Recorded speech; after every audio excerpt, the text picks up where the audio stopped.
having played now Gran Turismo 7 for about, what, 3-4 days, quite intensely, I'm beginning to think that with road cars, because of this handling thing where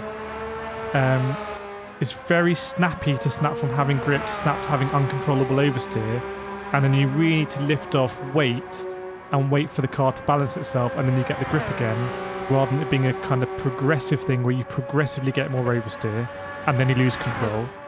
Because it snaps, you want to do everything you can do to not get that snap. And because of that, I feel like inherently understeery cars are going to be a little bit meta in Gran Turismo 7, at least with road cars. So like with the Scirocco, because you're never in danger of getting any snap oversteer, I think it's a great car to use for daily race B, and I've seen people winning in daily race B in it. And the MR cars that are just inherently more oversteery, because you end up snap, you lose so much time with the back end out, and it's not a progressive thing. So when I drive, for example, the Ferrari 488 GT3 in iRacing, it's my favourite car to drive in iRacing, had a lot of success with it, and that feeling of progressively getting more oversteer in the corner, but enjoying it and using it to get some slip angle. There is no slip angle in Gran Turismo 7.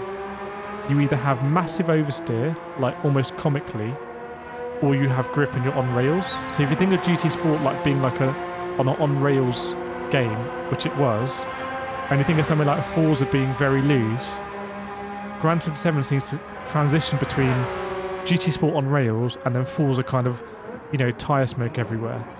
So my hunch is that at the moment, understeery cars are going to be quite meta.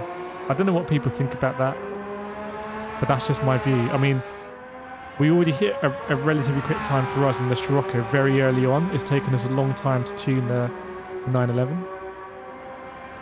But those are my thoughts. If you're struggling maybe, then try a FF car.